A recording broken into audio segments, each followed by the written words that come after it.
नुकतीच राज्यभर एका घटनेने खळबळ उडवून दिली। राजाराम पवार नावाच्या एका तरुण शेतकऱ्याने कृषी मंत्री विष्णुपंत भोसले यांचे अपहरण केले।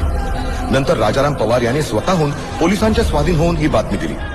राजाराम पवार हा मूळचा करजगाव या गावचा रहिवासी आहे। या अपहरणामागचा उद्देश अद्याप उघड होऊ शकलेला नाही। आमच्या प्रतिनिधीने कृषी मंत्री विष्णुपंत भोसलेंशी संपर्क साधण्याचा प्रयत्न केला असता त्यांनी काहीही प्रतिक्रिया देण्यास नकार दिला।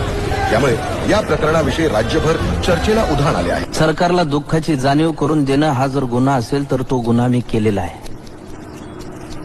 त्यासाठी तुम्ही द्याल ती शिक्षा भोगायला बी मी तयार आहे। तुम्हीच आम्हाला सांगा आम्ही जगायचं का नाही ते। सरकार शेपूट हलवून हलवून म्हैस जमती पण पाठीवरचा कावळा उडत नाही, तसा आत्महत्येचा विचार आमची पाठ सोडित नाही। कोरड्या आबाळावानी कपाळ असणाऱ्या बायका, बिनबापाची लेकरं असल्यासारखी माळावर फिरणारी जनावर, हे सर गावाला नजर लागली म्हणून नाही झालं सरकार।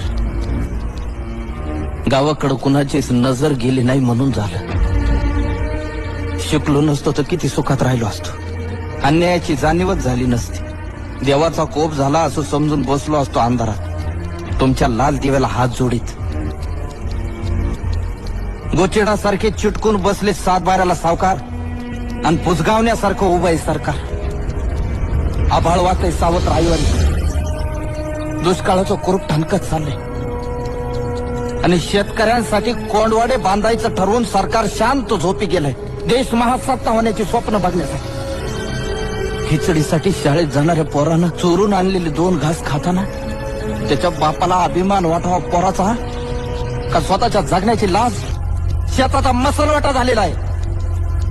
ज्या दिवशी शेतमालाला भाव मिळत नाही म्हणून उभा पीक जाळतो आम्ही, त्या दिवशी तुमच्या नावानं